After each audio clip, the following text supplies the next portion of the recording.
இன்றைக்கி வந்து பார்த்திங்கன்னா சண்டே, அதனால் நம்ம மாடி தோட்டத்தில் என்னென்ன காய் இருக்குது, என்னென்ன பழங்கள் இருக்குது எல்லாமே வந்து அறுவடை செய்யலாம் அப்படின்னு சொல்லிட்டு சொன்னாங்க அம்மா. சரிம்மா வாங்க போகலாம் அப்படின்னு சொல்லிட்டு மாடிக்கு வந்தாச்சு.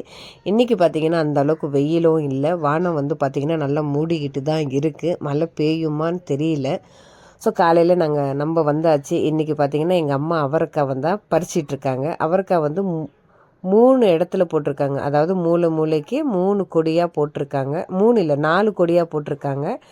இதுலேருந்து இது வந்து பார்த்திங்கன்னா ஃபஸ்ட்டு கொடி. அதுலேருந்து சில காய்கள்லாம் நம்மளுக்கு கிடச்சிருக்கு. அடுத்து இது ஒரு கொடி. ஸோ இன்னொரு கொடியும் இருக்குது. அது ரொம்ப ஹைட்டில் போயிடுச்சு. அதனால் எங்களால் பறிக்க முடியல. பசங்களும் இல்லை. பசங்களாவது கொஞ்சம் அப்படியே தூக்கி வச்சு நம்ம பறிக்கலான்னு பார்க்குறதுக்கு. ஸோ இதுலேருந்து பார்த்தீங்கன்னா சில காய்கள் கிடச்சிருக்கு. அடுத்து வந்து 3வது கொடி இது. இதுலேயும் பாருங்கள் இந்த அளவுக்கு காய் அம்மா பறிச்சிக்கிட்டு இருக்காங்க. நம்ம எந்த அளவுக்கு செடிங்க வந்து உரம் போட்டு அது வாடாமல் தண்ணி கொடுத்துக்கிட்டு பூச்சி ஸ்ப்ரே அடித்து பூச்சி பிடிக்காத செடி நம்ம பார்த்து கேராக பார்த்தாதாங்க அதுலேருந்து நம்ம காய் எதிர்பார்க்கலாம், சாப்பிட்லாம். இல்லாட்டி கொஞ்சம் இப்படியே விட்டோன்னா அப்படியே வாடிடும். அப்புறம் கொடி வந்து அப்படியே சுருங்கிடும், ஒரு மாதிரி செத்து போயிடும். ஸோ இந்த மாதிரியெல்லாம் எந்த அளவுக்கு நம்ம கேர் பண்ணுறோமோ அந்த அளவுக்கு நம்ம காய்கறி செடியிலேருந்து எடுக்கலாம். அதே மாதிரி கத்திரிக்காய் அங்கங்கே செடியில் பார்த்திங்கன்னா 1, 2 இருக்குது.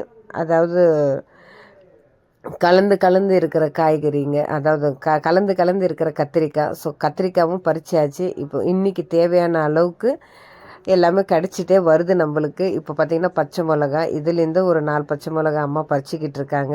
எனக்கு தெரிஞ்ச அம்மா காய்கறி போட்டு சாம்பார் தான் வைப்பாங்கன்னு நினைக்கிறேன். ஏன்னா நம்மளுக்கு கிடச்சிருக்கிறது அவரைக்காய், அப்புறம் கத்திரிக்காய், அப்புறம் பச்சை மிளகா. ஸோ இந்த மாதிரி கிடச்சிருக்கு. மேபி அம்மா சாம்பார் தான் வைப்பாங்க. ஃப்ரெஷ்ஷாக அதை பறித்து அவங்க வந்து சாம்பார் தான் வைப்பாங்க.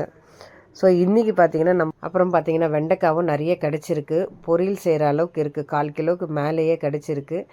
அந்த காஞ்ச அவரைக்காய் இருக்குது பாருங்கள், அது வந்து விதைக்காக எடுத்து வச்சுட்டாங்க அம்மா. அப்புறம் பார்த்திங்கன்னா அந்த ஆரஞ்சு பழங்களும் நம்ம தோட்டத்துலேருந்து தான் இவ்வளவும் நம்மளுக்கு கிடச்சிருக்கு.